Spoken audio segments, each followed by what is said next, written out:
candidates, 3 Republicans, 2 Green Party candidates, 1 Libertarian, and 1 No Labels Party candidate for this election.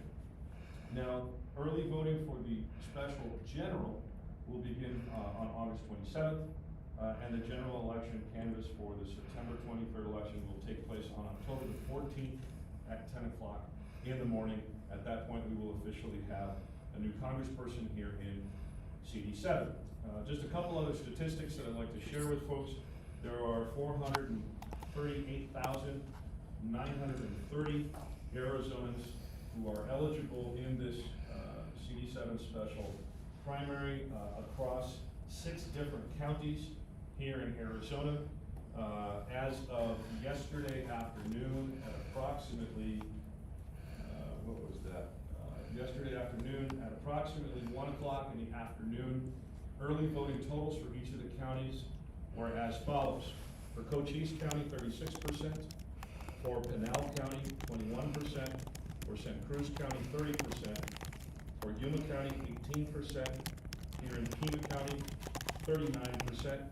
And in Maricopa County, 21%.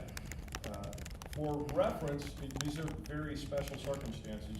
For reference, in the special primary election for the former Congressman Frank's seat that ended up becoming former Congresswoman Lesko's seat up in the Phoenix area, total turnout for that special primary was 23%. So CD7 is outperforming. Generally speaking, we'll have those final numbers once we can get that for you after our certification takes place. Can you track your ballot? Thankfully, across the entire state of Arizona now, you can track your ballot. You can go to trackmyballot.azsos.gov and either get referred to your county recorder or to the state system where you can get email notifications or text messages regarding when your ballot's going to be sent to you, when it was received at the election department, and other information. This really helps keep accountability and transparency in the process. We're very excited about that process and that capacity. Now, if there are issues with your signature, and you do get a notification about issues with your signature, you can cure that signature up to July 20th at 5 p.m. Again, the deadline for that will be July 20th, 5 p.m. Utilizing the text secure system, which is another way that we've ensured that voters will get their votes counted as long as we can have that communication. Questions have come up recently in a variety of different spaces about documented proof of citizenship. If you have received notification that you still need to provide that documented proof of citizenship and you have tried to vote in this election, you have until 7 p.m. tonight. That is when polls close, to go to your county recorder's office, whether it's here in Tucson for the Pima County Recorder's Office or any of the other counties to make that happen. We do have some of the counties who have started processing these issues before this Congressional District 7 primary. Some will do it afterwards. The county recorders are the registrars of voters. They're responsible for administering this, and we're very happy to be working with all 15 of our counties in Arizona to resolve any of those particular issues. Now, this special election, by the way, is great for our counties. It's good for our voters. Number one, there are some new processes that folks can engage in, some of these new tools like tracking your ballot, but also we've got 3 new county recorders among the 6 in this district who have never administered an election before. In Cochise County, County Recorder Cloud; in Maricopa, County Recorder Heath; and in Yuma County, County Recorder Marra. So those 3 will be able to get some experience here. We're very excited to work with them and lend any support that the Secretary of State's office can provide. I'm also very happy that County Recorder Gonzalez Kelly is here in the room with us today, lending support not only to her team, but to all of the rest of the folks across Southern Arizona who are engaged in the special primary today. As a matter of a little more wonkiness, who is paying for this special election? The state legislature has funded our office at $8.5 million. That's about the cost that it's going to be. For a variety of the counties, it's going to cost a variety of money.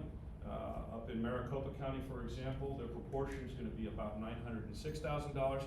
But for Pima County here, you're talking about somewhere near $5 million. That's because of the proportion of voters in each of these counties. I can give more of that breakdown if anybody wants those numbers. Results, primary results, the first of the special primary results will be posted at 8 p.m. pursuant to statute this evening. So be watching the Secretary of State's website at azsos.gov around 8 p.m. this evening. As the results come in from the counties and we start accumulating those, we will be posting those results as they get to us. That is the way it works, and then of course we will continue to update those as more and more results come in from each of the counties. Now the county canvasses, this means their certification. We call it a canvas. For the counties will take place on July 28th.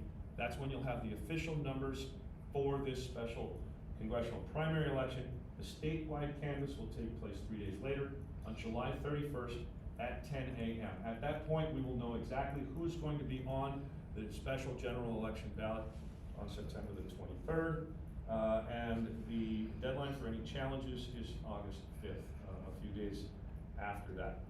If voters need any help on election day, I'd like to inform folks that they can get help by dialing 1-877-THE-VOTE, 1-877-THE-VOTE. That is 1-877-843-8693 if anybody needs any support. And so with that brief update, I'd like to go ahead and turn it over before I ask questions here to State Election Director Lisa Marra, who is in the office in Phoenix right now, but she is joining us remotely, and so I will step to the side and let Lisa give some brief commentary, and I think we're going to get her on the screen right now. Lisa, the floor is yours.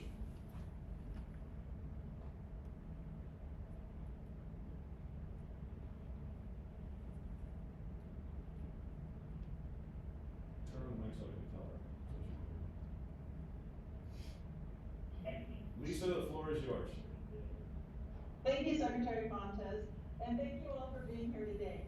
Greetings from my office at the Arizona State Capitol, where our staff has been on site since about 5 a.m. this morning as a resource to the counties, the 6 of them that are participating in the election. Counties across the CD7 district today have reported a steady but organized start to the day with no lines.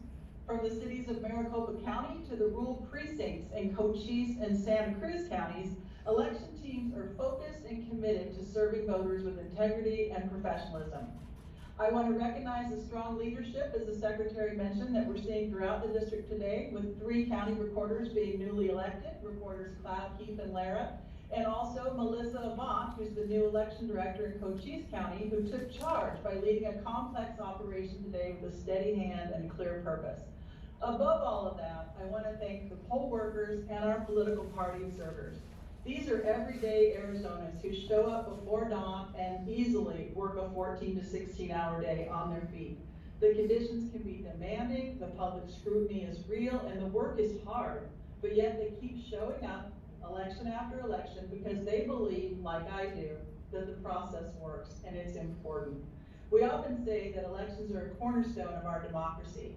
Today, people who make that statement true are the ones that are checking IDs, setting up the voting booths, processing the ballots, and supporting elections in every corner of the district. Our division, the Election Services Division of the Secretary of State, will remain here with the counties until they're finished tonight. We'll share another update once the polls have closed. So some important takeaways for you today. If a voter's early ballot is flagged for a missing or mismatched signature, they have time to cure it and correct it. They have until 5 p.m. on Sunday, July 20th to contact their county recorder. And voters can also easily resolve these signature cure issues using Text to Cure, a secure and convenient tool that allows voters to verify their signature using their cell phone. This process ensures that every valid vote is counted and voters have every opportunity to make their voice heard. If you have questions about voting, ballots, polling locations, if you're eligible to vote today, our hotline is open until at least 8 o'clock tonight. That's 1-877-THE-VOTE. And for now, I just want to thank all the election teams and poll workers who are making this special election day possible in our great state. Thank you, Mr. Secretary. Thank you very much, Lisa, and I'll go ahead and go to the room here and see if anybody's got any questions for myself or for Director Marra. Yeah. Do you anticipate all of the ballots that are cast today that don't have some kind of issue will be counted by all 6 counties by the end of the evening? We hope that all the in-person tabulation does occur as usual by the end of the evening. We also understand that it's the early voting process that tends to move things through the next couple of days afterwards. But I would want to, as to that, I want to make sure everybody understands. Whatever results you hear tonight at 8 p.m. or whatever guess you hear from the media when they call the race, that's a prediction from the media. That is not an official result. Oftentimes in our conversations, we hear a bright line difference between and a misunderstanding about a media call and an official result. Official results will happen at the canvass. That's in several days. The media will probably decide for themselves what their prediction is. We should not confuse the two. But thank you for your question. Yes? I was just going to ask, I mean, similar to talking about the results, I know that in past, Ms. Gonzalez-Kelly and I had talked about, Pima County going down to just one envelope, and so obviously talking about those early voters and those mail-in voters that can sometimes take longer. Are there any expectations that this will in fact speed up the process? Well, look, elections officials across the entire state, certainly in the 6 counties that are involved in this election, want to make sure that we are accurate, that we have accountable elections, and we're trying to speed up the process where possible while not losing focus on accuracy and accountability. And so I know Pima County has made some adjustments. Some of the other counties have also made adjustments. But this is an ongoing effort to continue to improve the voting experience, to continue to make sure we are safe and secure in our elections, and to make sure that voters have the access that they need. So while adjustments have been made county to county, we're certain that the officials there are doing it in the best interest of the voters and to ensure that we have a fair process. Yes? Have you heard about a Republican state representative filing a complaint against Arizona Attorney General Chris Mays, saying a political group supporting Adelita Grijalva may be engaging in illegal campaign tactics? If so, do you have any comments about it?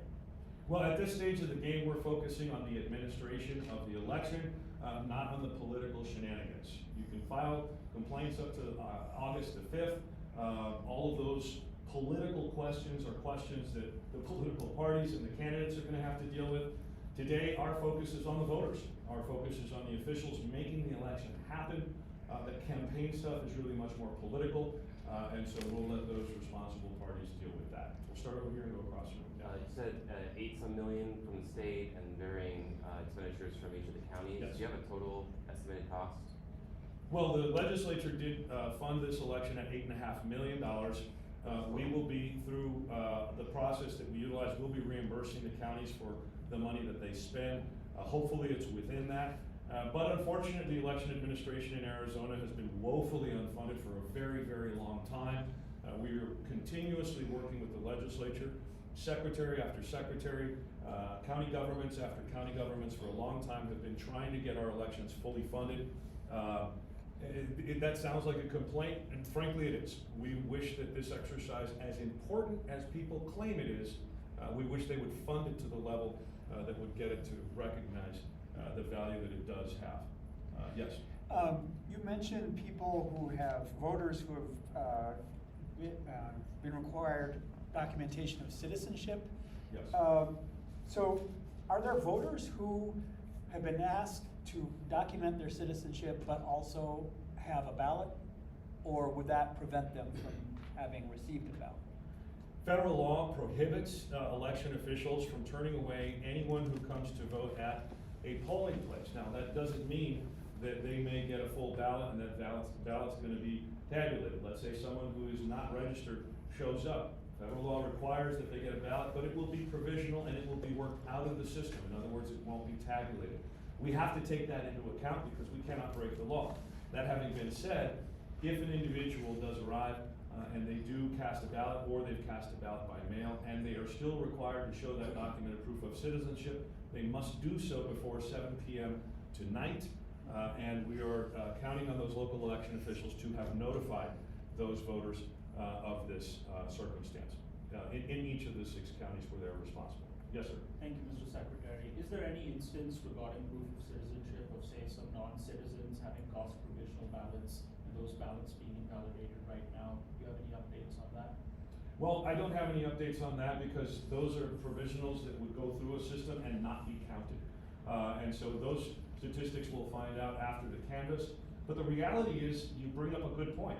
We do those checks and balances. We are very careful across the entire state about making sure that while we try to make access easy, only eligible voters' ballots will be tabulated. And so what you mentioned is really one of those safety checks that's built into the system, regardless of whether it's citizenship or some other disqualifying circumstance that those voters or potential voters might be experiencing. Provisional ballots usually do get counted because we can contact the voters and get what we need. Sometimes they don't, and that's why they're provisional, because we still have to check something. They are good, provided that we can validate them. So thank you for that. And just to clarify on these, are these documented proof of citizenship cases related to that MVD glitch?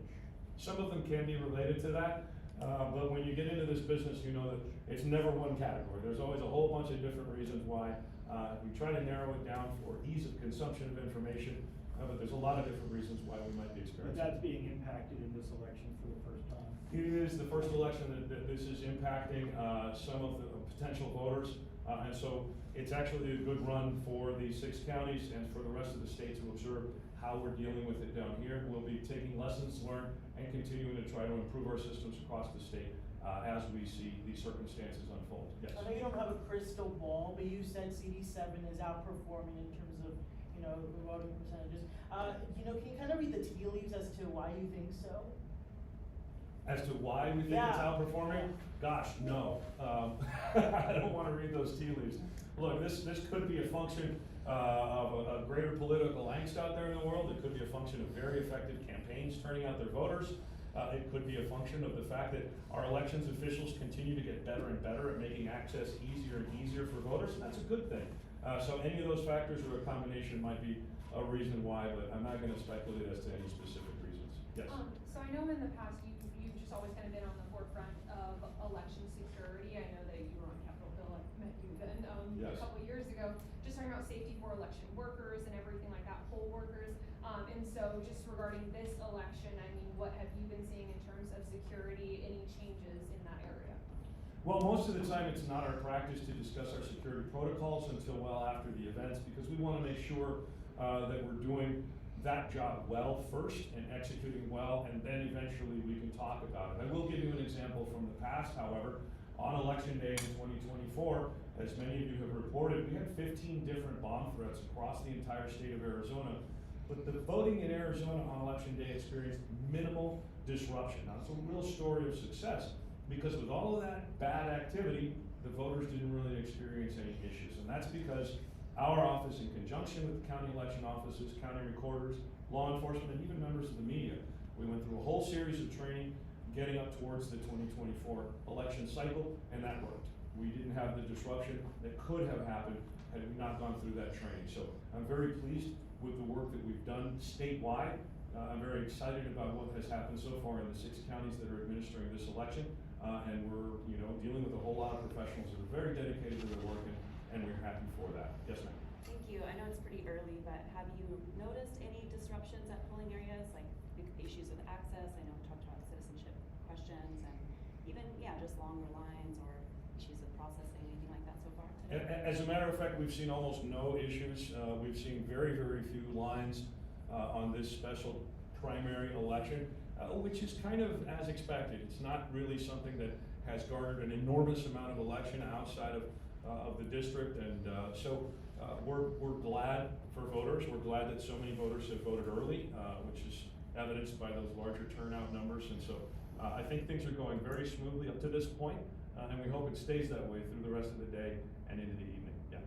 You considered throwing your name in the hat for this race, and one of the reasons I believe you stated that you decided ultimately not to was that you were concerned about the 2026 election. Yes. I think you said that you were concerned that the Trump administration would actually cancel that election. Yeah.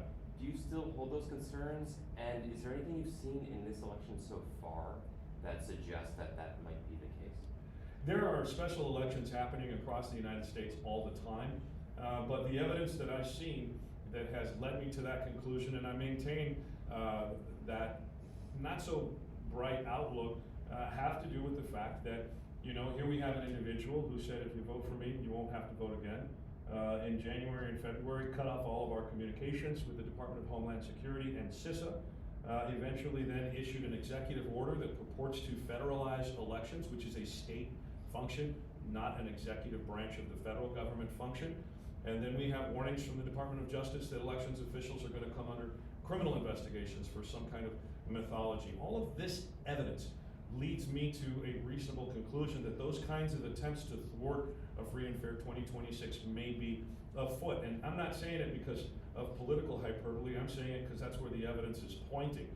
Do I hope that it doesn't happen? I hope that disruption doesn't happen. I hope we have free and fair elections. Let the results be what they will without any political opinion of mine interfering. At the end of the day, I have my duty, which is to run the elections, and I have my opinions, which could be my own personal political opinions. But I can keep those two things separate, right? My duty is to help run free and fair elections for every voter in the entire state, regardless of their politics. My opinion might be different than some voters and the same as other voters. And we'll just let the chips fall where they may once the last ballot has been tabulated. We'll go back around this way, yeah. Thank you again, Mr. Secretary. Regarding the role of the federal government, a large stretch of this district is along the Tucson sector of the U.S.-Mexico border, where there's an increased amount of federal immigration enforcement activity. Is there any connection between that activity and your planning this election? Is the enforcement activity on immigration having any effect on this election right now? None that I'm aware of. Those are very separate sorts of activities. Law enforcement activities and sort of the much more civil society activities of elections are usually very separate, and we hope that they stay that way. Yeah. In 2024 general election, we had some technical delays down in Yuma and Cochise with the ballot tabulation. Do you believe those issues have been resolved and we'll have smoother counting in those counties? Well, I certainly hope so. And we haven't had any indication that things are going to get rough or bumpy yet up to this moment. Look, this is a business run by people, just like every other thing. And occasionally, we will have some circumstances that are not as positive as we'd like them to be. But at the end of the day, the folks who are running our elections across this entire district and across the state, we learn lessons, we improve our systems, and we move along as we go. And so I'm hoping that whatever happened in 24, as minor as it may have been, doesn't get repeated today or within the next several days as tabulation continues. But I haven't heard anything happening so far. Thank you. We'll keep coming to Ross. Yes. Hey there. You mentioned the threat to criminally prosecute or investigate election officials. I have a Monday email from your campaign here that refers to yourself as a target. He says, that's why I'm a target, and that's why I need your help right now. Are you actually a target in the sense that you've been informed or have information that you're a target of criminal investigation, or is it more of a broader sense that you could be a target? I'd love to answer that question, but in my capacity officially here, doing my duty as the Secretary of State, I'm going to let the campaign speak for that particular issue at another time. Right now, we're here to talk about the administration of this election and my function as the Chief Election Officer. So we'll let my candidacy and all those sorts of things talk later. Yeah. Thanks. This is a huge district with some swaths of rural areas. Do you feel like people, especially in those more rural areas or places that might have scarcer polling sites, have access to polling sites today and have had access to early sites and the ability to quickly send in their ballots if they voted early? Well, one of the issues that we have across the United States, and particularly in greater Arizona, is access. As you've mentioned, we've tried really hard to make sure that we're communicating very clearly with our voters, that we send information out to our voters in the mail, and we try to make sure that we have a robust communication with the voters, whether it's in a special election like this or the regular general elections we have cycle by cycle. Could we do better? Absolutely. If the folks who took care of our budgets actually included some money for communicating well with voters, putting out a solid public information campaign to get that information out there, we'd have less and less issues because we could educate the voters better. And so if there are any issues of access or education for voters, it has to do with the lack of resources. That comes from the legislature and the other folks involved in the budgeting. But we do the best we can with what we've got. and generally speaking, I think we do a pretty good job. There is, however, always room for improvement, and I'm getting the high sign over here, so I'll take one more question, and How we'll go many right over votes do here. these write-in candidates need? Say that again? How many votes do the write-in candidates need? That's a really great question. For this special primary election, the write-in candidates needs what we call a plurality, which means one. And so if the write-in candidate for any of these write-in parties gets one vote, they will get on to the general ballot for September. Thank you very much, everybody. I hope you have a wonderful morning. And again, I want to express my gratitude to all those poll workers, the volunteers, the elections officials, and all the folks who are running the show for our voters. Thank you very much, Director Marra. Really appreciate you having you here with us today. Hope you all have a wonderful morning. Happy Election Day. Thank you.